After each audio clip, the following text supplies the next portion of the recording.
Shane Beamer is out here, and Shane Beamer is going to the well of the NFL again.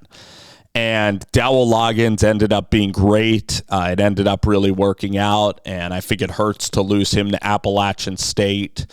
I think that Dowell, what he was doing at with this young quarterback and what they were able to do against Texas A&M and the way they were able to end the season, I wanted to see Dowell stay and continue this whole process. But instead, Mike Shula is going to now be the offensive coordinator. He's a little bit older at 59. He hasn't spent a lot of time in college football. He has connections everywhere because his dad, I think, is a great Don Shula, part of the undefeated Dolphins. So I think that does help him in terms of experience. He was at Alabama. He was with Cam Newton then in the NFL. He had a 3-year stint at Alabama. He also worked with Drew Lock, I want to say, with Fangio, and worked on the New York Giants with a Ben McAdoo and Pat Shurmur. So overall, I'm worried, because I don't think that this offense is all that explosive. I think that, Shane Beamer likes to be around people that, he can get along with, and that's why Satterfield was there, and then Dowell Loggins actually ended up being great. I think that really for Mike Shula, he's going to have people under him that are very, very creative coaches. But really, I would have looked at here I would have looked at a Charlie Weiss Jr. here. I would have looked at the offensive coordinator of Duke that I really like from Rhett Lashley. I would have looked at the SMU offensive coordinator. I would have looked at maybe a Lincoln Riley or a Garrett Riley, somewhat disciple. San Jose State had great offense. Washington State got Ben Arbuckle to come to Oklahoma.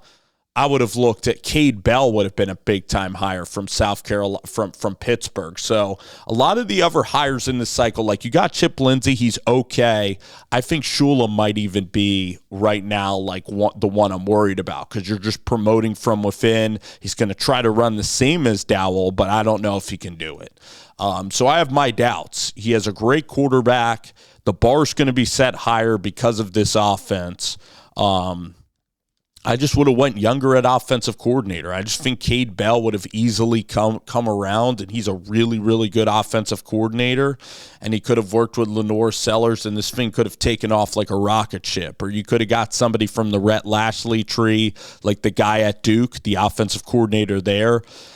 So there's a lot of different directions that you could have gone at South Carolina. I think you could have really tried to open up the search further. Maybe guys were worried about the portal, and I think that the portal is hurting these searches because now you can't really look that far deeply down the line because the portal won't allow you, because then a lot of guys will decommit from South Carolina if they don't know who the play caller is going to be. All right. Mike Shula was very popular in that building. I think he gets along with Shane Beamer well. So I guess it was natural to make this selection. Shane has done a decent job. I doubted a little bit Dowell Loggins, and it worked. But again, this hire, I think could have been a lot better, a lot more interesting, could have had some influences. You could have went younger and had some different outside influences for a Lenorris Sellers, in this case. And a great recruiter as an offensive coordinator.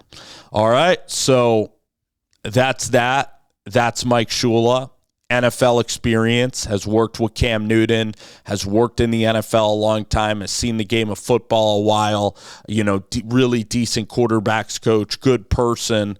But how creative is the scheme going to be? How organized is it going to be? What are the wide receivers going to look like? A lot of expectation is going to come on board with South Carolina, and how is this going to shake out? So I don't think I'm the biggest fan of the hire, to be honest, here on Slaughterhouse Sports.